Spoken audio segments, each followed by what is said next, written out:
Okay. What are we doing here? What are we doing here?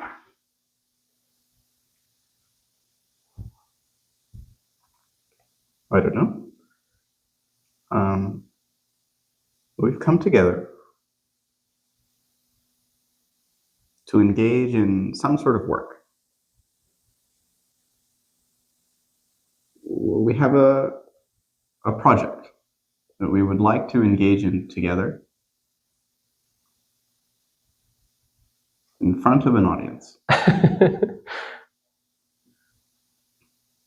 want to put ourselves out there. For those who might be interested. Oh dear. However few they may be.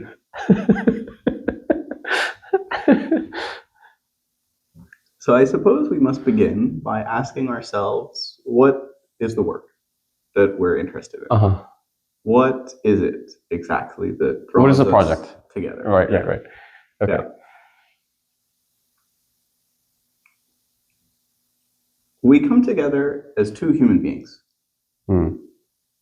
deeply concerned about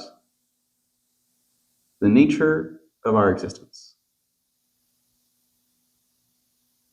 We observe the ways in which we generally live, full of problems, anxiety, sense of desperation, fear, I see. violence. And observing all of this, we grow dissatisfied. Is that how we met? Did we meet as human beings dissatisfied with our lives?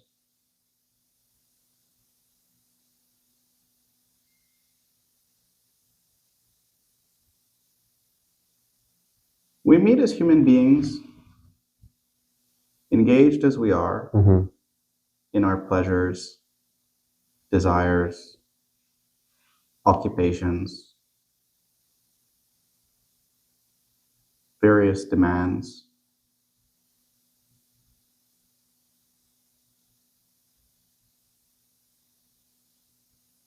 And to the degree that those various pressures allow us to have a relationship, we have a relationship of some sort. Yeah.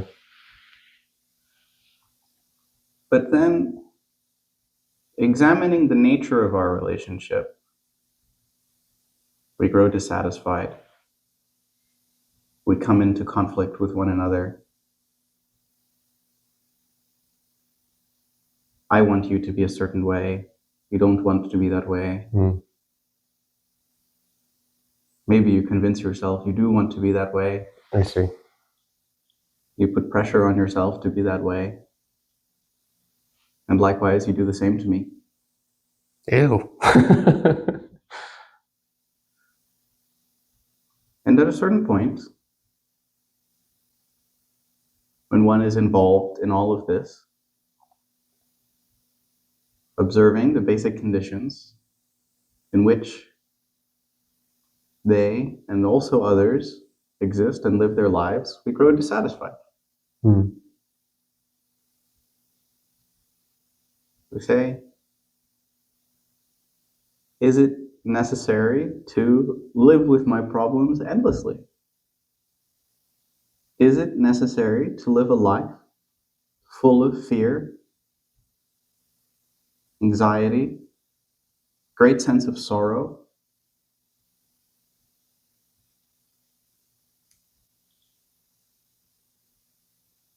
Is this all there is to living?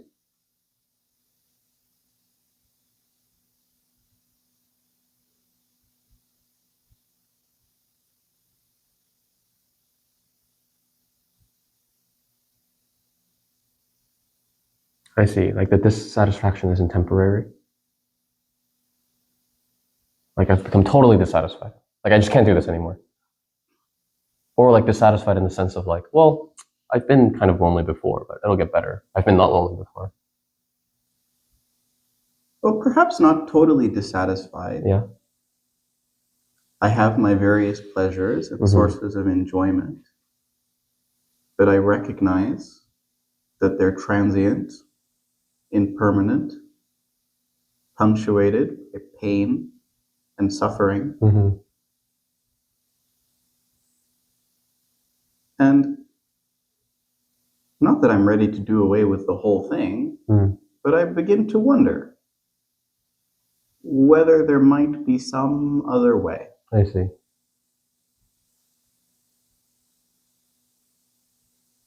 Whether it's possible to live a life that is peaceful, happy,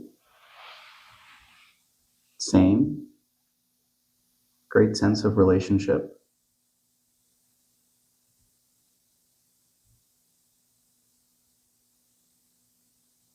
Because as I go on living the way that I am, I live my life perpetually in one form of conflict or another. And so in that, there's dissatisfaction.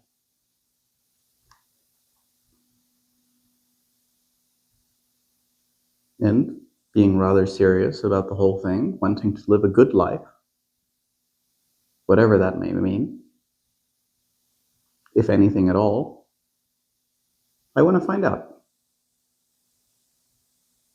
whether or not there's some other way of living. I see. Like my life is okay. And I want to see if there's like a good life. Okay. Not even like, can I live that way?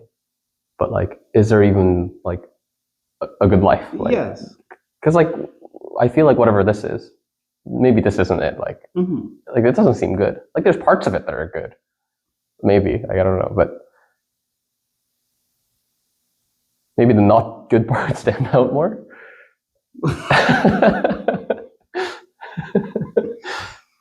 Okay. So I'm curious about a good life. Okay. And I think me and you are possessed of the necessary depth to ask these questions. And so we've come together to explore them. I see. Necessary depth. Do you mean like, are we like special people? Are we like highly intelligent? Are we,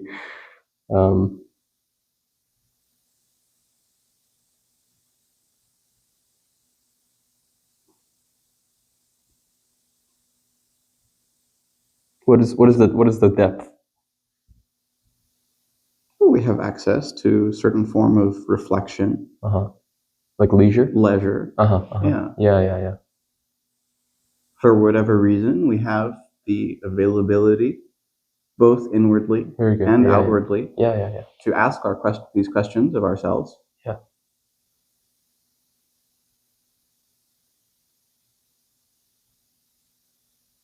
Like we have some kind of availability. And because we recognize the importance of these questions, we've come together to find out whether or not there's a way of exploring them. Why do you say as human beings?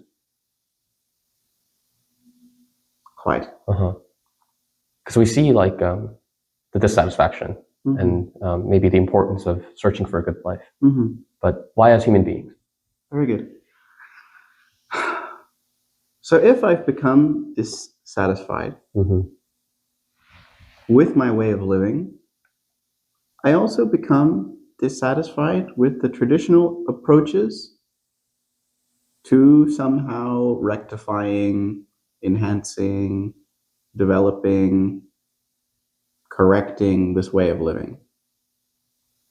Because people have recognized the tremendous depth and weight of mankind's problems, and various solutions have been proposed to these problems.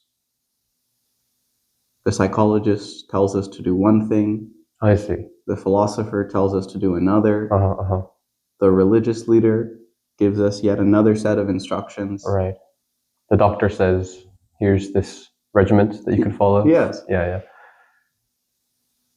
And we've lived with these instructions. We've tried them out to varying degrees. Experimented with what's out there. Yeah.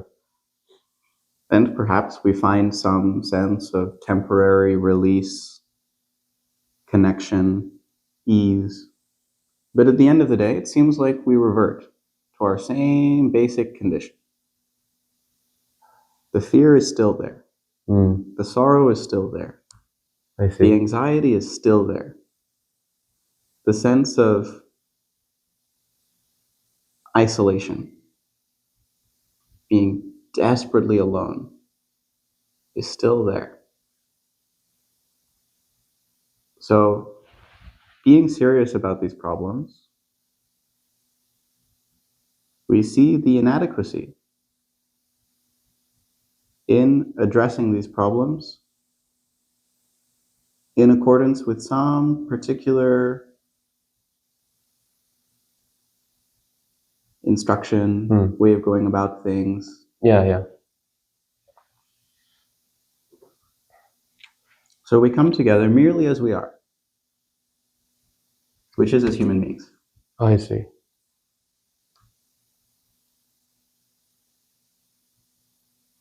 I see, like without the manuals I've been given, or the regiments. Yeah. Because these are human problems. The philosopher has the same problems. The doctor has the same problems. The psychologist has the same problems. Right. The religious leaders. Right. They're all responding to human problems. Perhaps even greater problems. The religious leaders.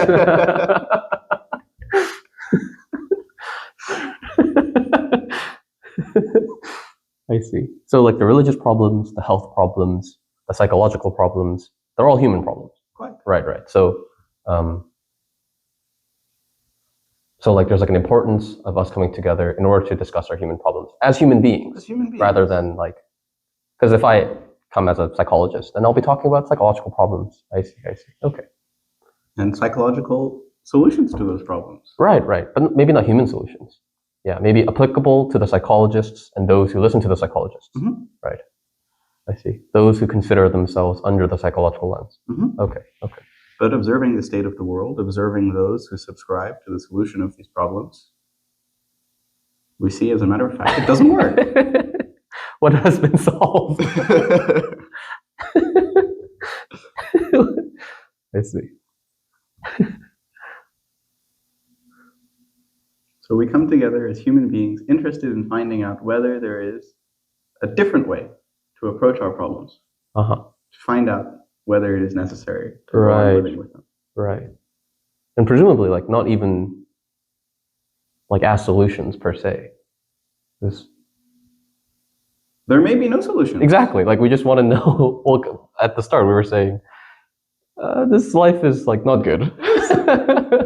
I can't do this. So petty, so narrow.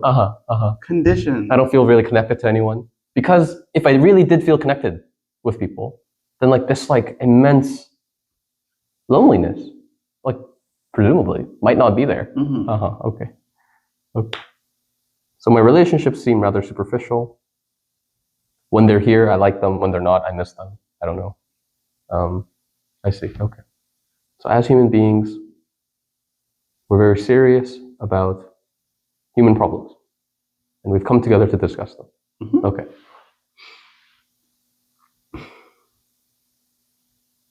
Well. And then also, possessed of the necessary depth, availability, leisure, we have not only problems, we have questions. Questions related to our problems, and also deeper questions. Existential questions. Oh, I see. We want to know, what is this all about? Ah, I see. What, if anything, is it here for? Yeah, like it seems like responding to the problems is like, what do I do about this? How do I deal with this? Whereas the questions are like, okay, what do I do now? What should I do? I see. Okay. We have these questions with the availability, of course. I see. Okay. So if I'm totally occupied with finding food, shelter, I can't. No. Consider this question. if I'm at war, yes. The saber-toothed tiger is attacking my children. Well. Somebody else's children are attacking my children. Dear Lord. But the feeling is I have no leisure. Yes. Yeah, I have no space to consider any of these. But now I have some space, so maybe there are some questions. Mm-hmm. Okay. Mm-hmm. Whether there's any meaning to this whole thing, any significance to life. I see. Like, why solve the problems? Or like look for solutions. I don't know. Yeah. Is there anything else? Like, why talk to other people? Well, other than mere entertainment, pleasure. Right. Right? But as a human being, I want to find out whether there's any such thing as truth, whether is there love? Such a thing to be good. Do people love me? Do I love people? What is this thing we call love?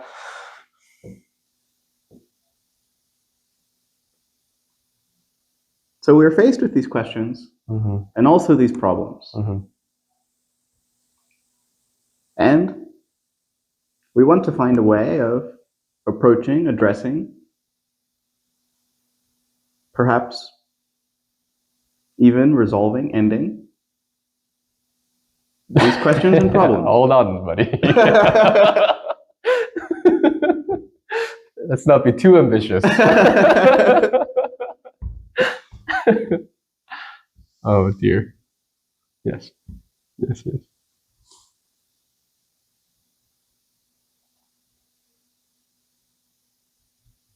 I see. Well, I relate to what you're saying. I see the importance. How would we do it? Very good. How do we? I see the importance of talking to each other as human beings about our problems, about our questions. But like how? And maybe this is like a secret. Because if people knew the importance and people knew how to do it, I mean, people would just do it, right? I don't know. But I look at the world and it's dissatisfactory and people are at war. Yes. Okay. So like how? How do we do it? Yes. Very good. Is there a meaningful way for us to approach our questions and problems? Is it? Because I don't know. Even possible. Right. That we can pursue our interest here. Right. I don't want to say it's impossible, but like it seems highly probable that it's very hidden. I don't know. Because the world is at war is what I'm trying to say. Yeah. I've never done anything like this. Yeah. Okay. Let's find out. How?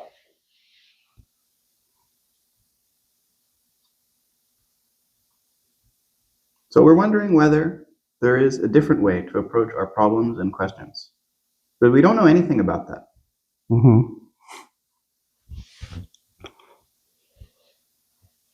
So as it stands, we can examine this thing.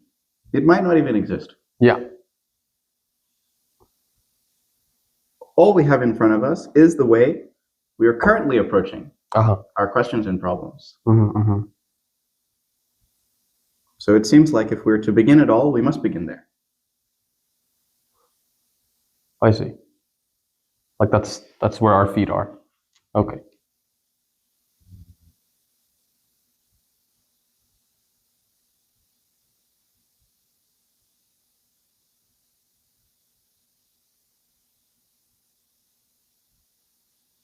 Do I reject it?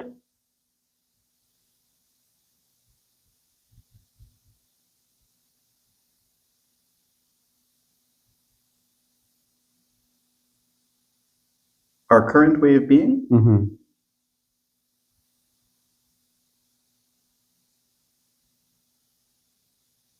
Reject it in favor of what? Okay. So it seems like I can't just reject it. What do I do? We must examine it. We must. I see. Like I don't like even if I were to reject it, maybe it's not clear what it is that I'm rejecting. Where one would end up at the end of that rejection. Right.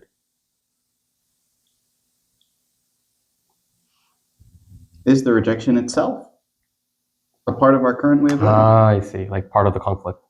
Okay. I must examine it. So currently, when I'm faced with a problem, with a question, what do I do?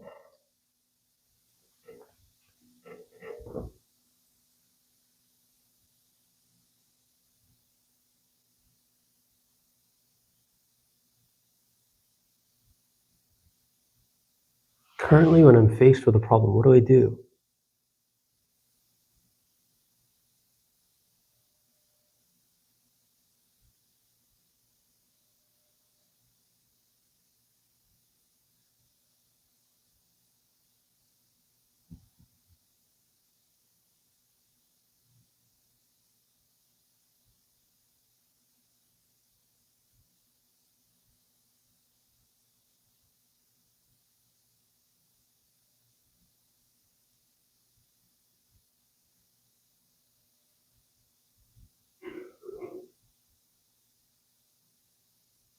Well, I try to see if I've ever seen this problem before. Like, have I ever been taught how to deal with this problem? Have I been trained? Have I been educated in a certain direction? Do I have the necessary, I look at myself and I say, do I have the necessary skills to deal with this problem? Mm-hmm.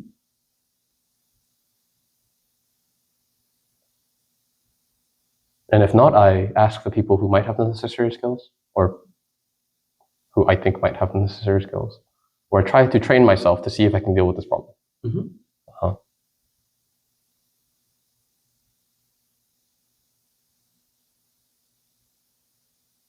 And if I don't have the necessary capacity, Mm-hmm. resource, I engage in some form of escape, avoidance. I see. I procrastinate. I cope.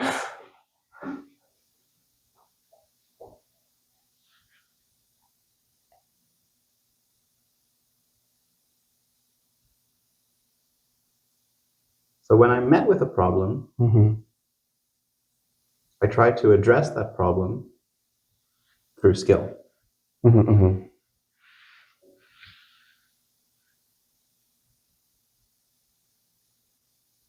And it seems that certain problems can be effectively solved in this way. Yeah, yeah. If you present me with a problem about mathematics, Yeah. I can solve it. Uh-huh, uh-huh. But if I'm faced with that terrible thing called fear, Oh, I see.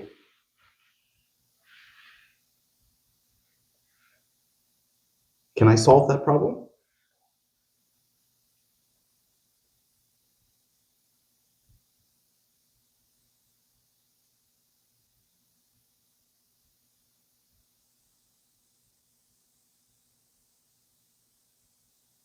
No, it feels like I lose my skills. Um,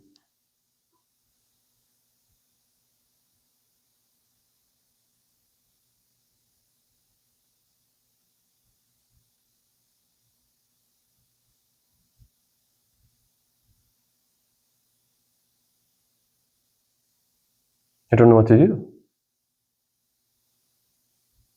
My skill is in some way inadequate. Mm-hmm. And I may have necessary skill to avoid the problem, sidestep the problem. Right, right. But we said these are escape from the distractions. problem, Yeah. but only temporarily. Right, right. Because at the end of the day, the problem is still there. Right. It hasn't been solved. Uh-huh. So it seems like addressing the problem of, say, fear with skill is inadequate. Mm-hmm. So we must find out why. Mm-hmm.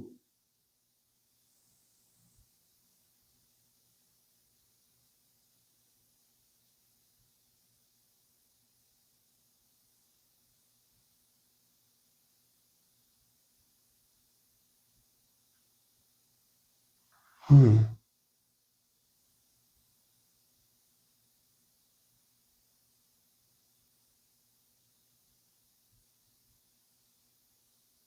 Skill means training.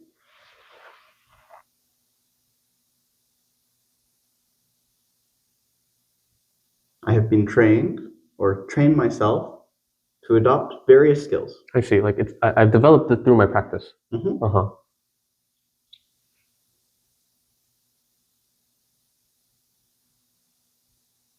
Training through a process of accumulating knowledge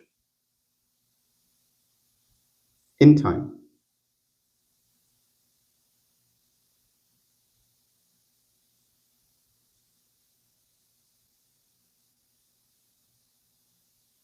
I see. Like I've been taught my skills in the past by my teachers, maybe. Mhm. And in time, I've practiced them. Mm-hmm. I've set up a daily regimen, maybe. And I've gotten better and better. Or worse.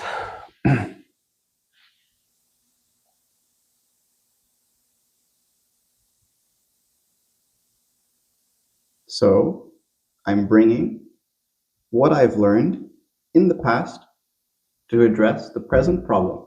Mm.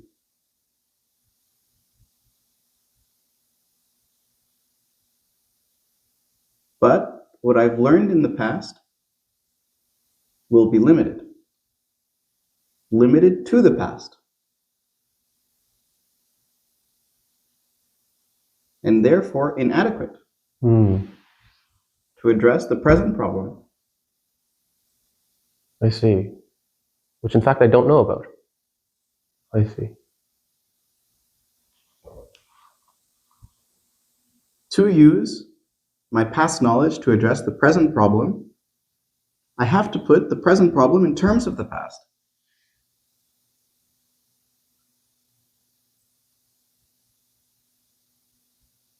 But then I'm like changing the problem. It's not, it's a different problem. It's the problem that I know about. Yeah, but I know how to fix that. Because like, I've been taught how to fix it, and I've been taught how to recognize it. So it seems like we never address problems fully. I see. Like as they are.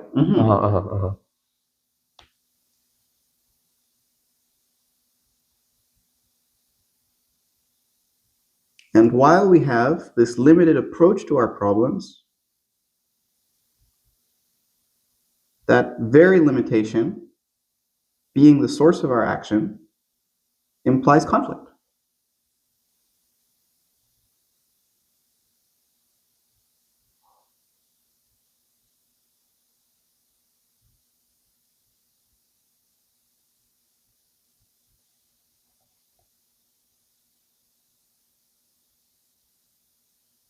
Why does it imply conflict?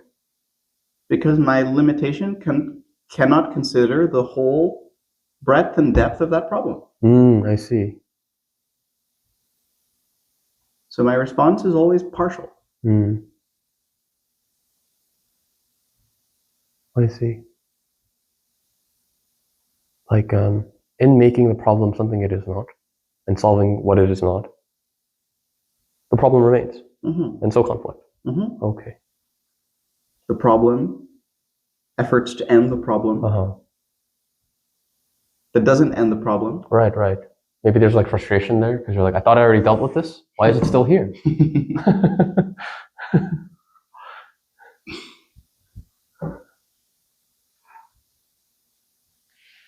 So as we approach our problems now, we approach our problems through a process of knowledge and time. I see. Because I've been taught to apply my skills to them. But now we're seeing like this isn't going to work. Or not that it isn't going to work. Like it doesn't work actually.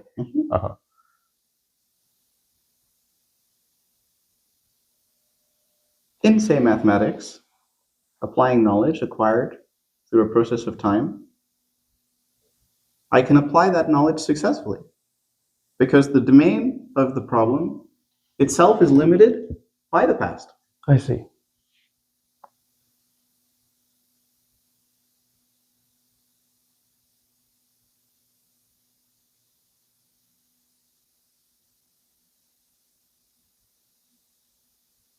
But in life, if our problems were limited by our past, they wouldn't be problems. I see. Like they'd be in the past. What do you mean? If in our life our problems were limited by the past, they wouldn't be problems.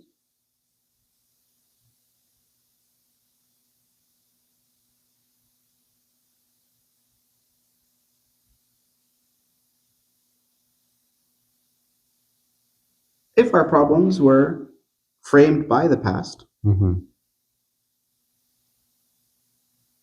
the past would be adequate to solve those problems. Oh, I see. I see. I see. I see.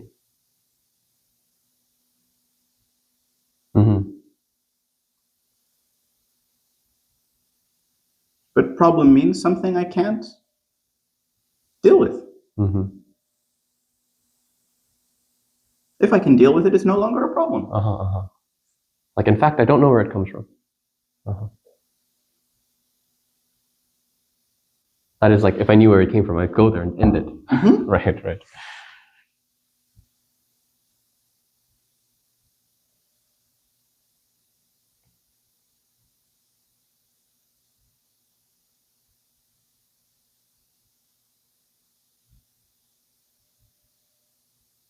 So we've learned that knowledge and time are inadequate to approach our problems. And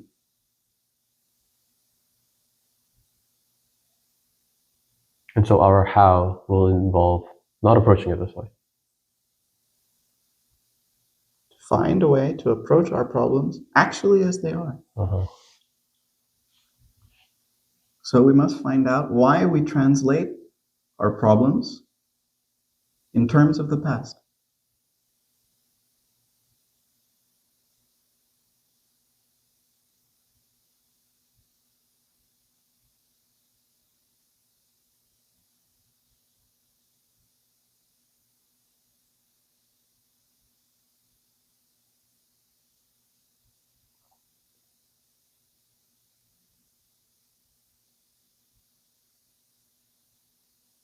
I approach a given problem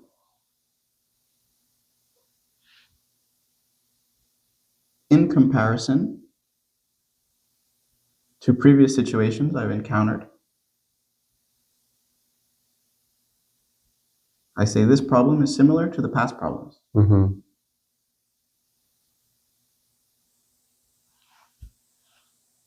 So based on my memory, I categorize the existing problem.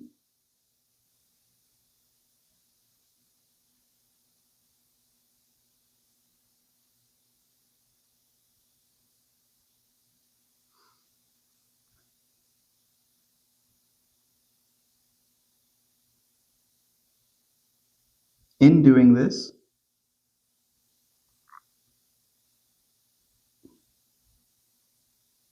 I consider not the problem itself, not the problem as it actually is. Oh, I see. Only what I think it is. Based on the previous reference.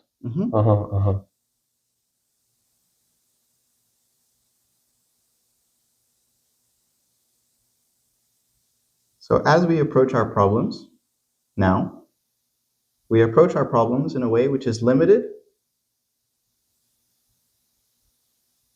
by and to our thinking.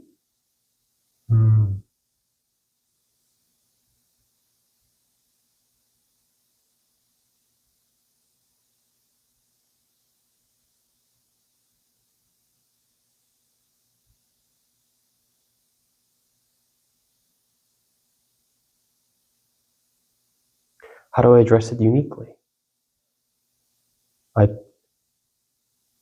The process feels rather automatic, that I encounter something and then categorize it so that I can try to deal with it.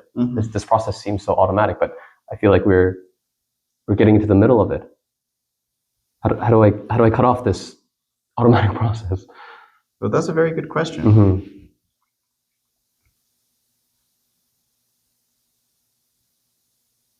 We must find a way of observing our problems unconditioned by what we think about them. Yeah.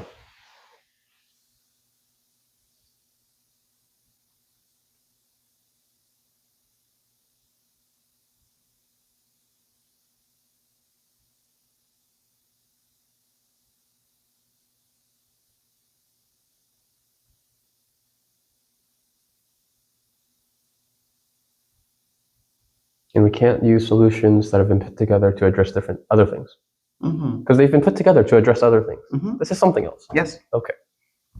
Our thinking is born out of knowledge, memory, time.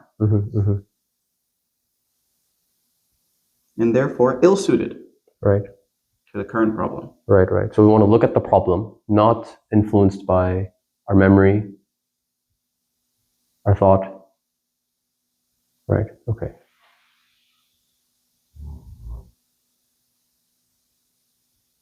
Is it even possible? How? It's like one becomes so still. Like I don't know what to do. I actually don't know. Right.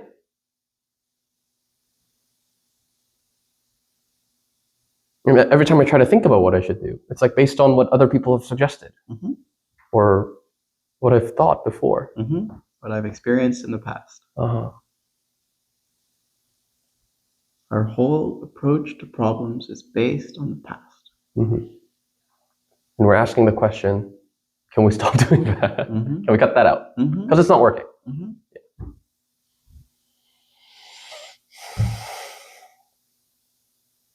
Which means we must find a way of putting aside everything we've been told.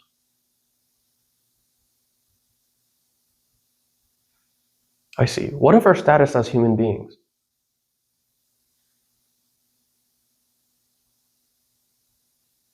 What do you mean?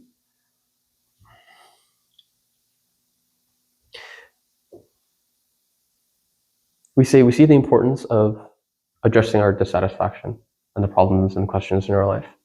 And it'd be prudent to do this as human beings rather than experts or, various specialized people.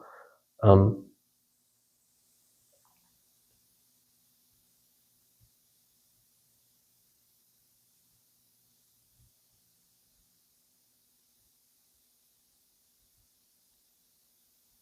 we're saying that the way we might do this is by asking if there's a way for us to look at a problem or ask a question without relying on our memories or past or thinking.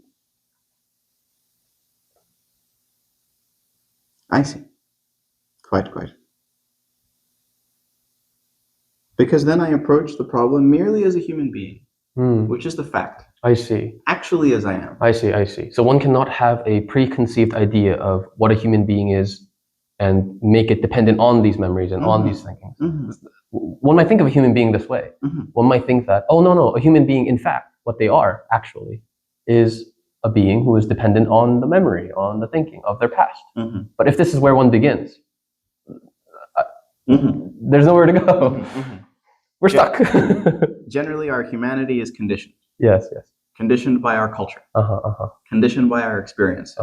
Conditioned by our knowledge. Right. Conditioned by what we've been told. By the philosophers, psychologists, the analysts. I see. The so-called religious leaders. I see. They've told us, be like this. But in being like this, as we have for thousands of years, we're always approaching our problems in terms of the past, which hasn't worked. Okay. It's even conditioned what our idea of humanity is, I think, well, I've gotten there now, but I think that's what I was trying to ask. Yes. I no longer approach my problems as a Brit, an American, a Hindu, a Muslim, but as a human being. Right. Like innocently. As I am. Right.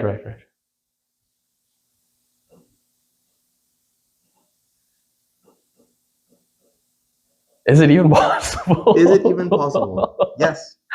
How? Only there can there be actual observation of the problem, actual learning about the problem. Well, it seems like we've gotten to a starting point at least.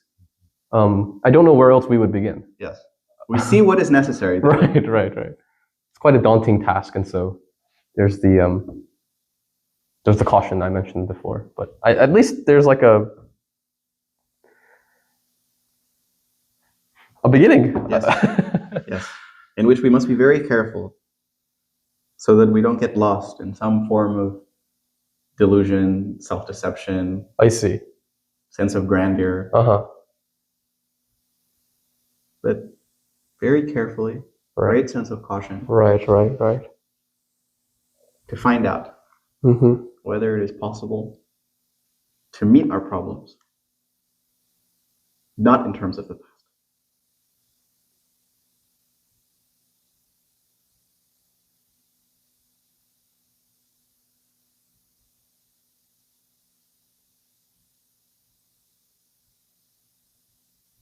It also strikes me that if this mode of observation is possible, it may go some way of allowing us to address not only our problems, but our questions. Yes. Because examining the way that we approach questions now, Right. we approach the questions in the same way we approach the problems. Right. That is, you could approach a problem as a question, like, how do I deal with this? Right. If we want to find out whether there's any meaning to life, we examine what we've been told, what we've learned. We say, if there is a God, there's meaning to life. If there's no God, there's no meaning to life. Right. If there's a God, God is this, this, and this. Maybe some people say there's no God, but there's still meaning to life. But all of it is based on what I think, what I believe, what I've been told, what I've learned, the knowledge and experiences I've accumulated over my life. The knowledgeable people in my life. Yeah.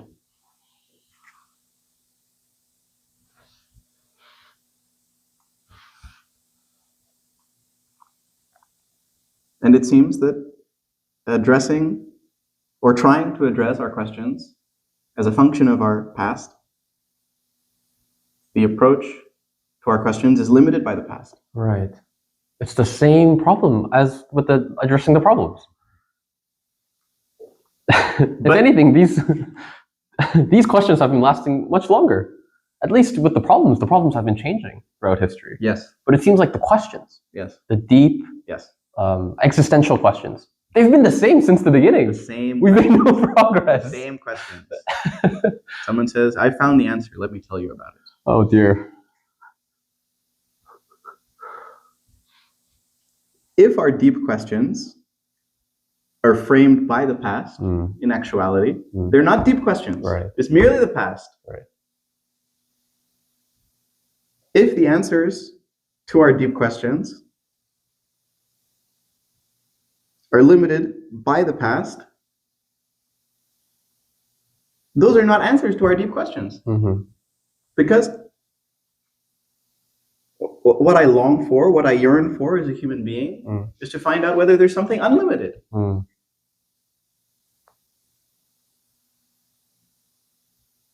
Incorruptible. Totally beyond all of this. Like beyond my superficiality. I see. Like everlasting. I see. Like if there's anything behind the promise of love. Do you really love me? Untouched by my violence, my prejudice, my pettiness. Right. Unconditioned. I see.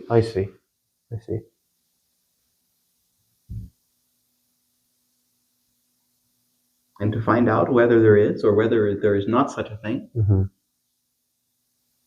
can only take place by finding a way to observe that's not limited in thought. That is not a function of the past. I see.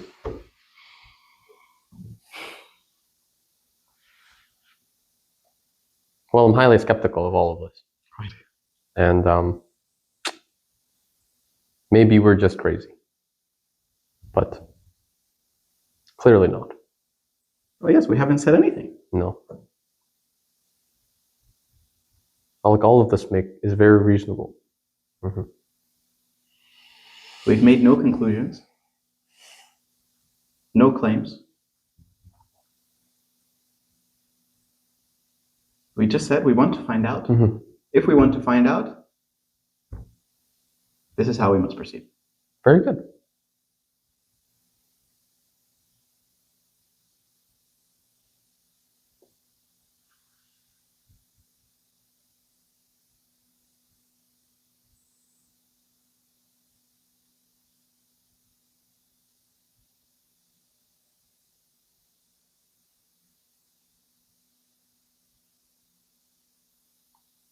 What else shall we let our audience know?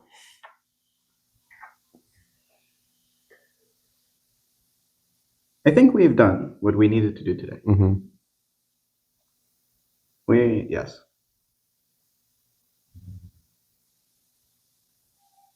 We don't have the space to take up here what we need to take up. So for now, I suppose, simply to address any logistical concerns. Yeah. We're meeting once a week?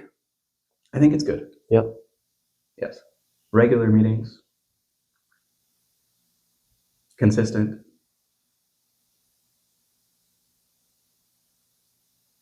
But gives us time, space, leisure to investigate these things. Not merely at the table here, but in our lives. Right.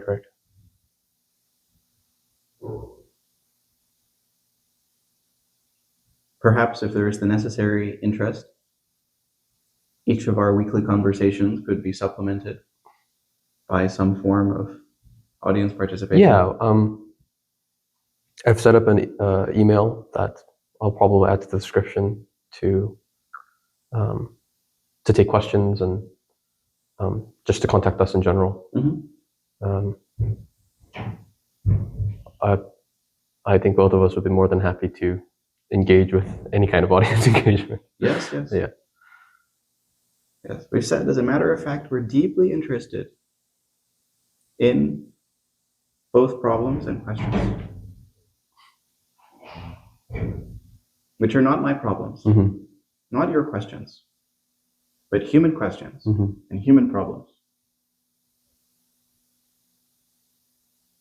So we must be happy to talk to human beings about human problems and human questions.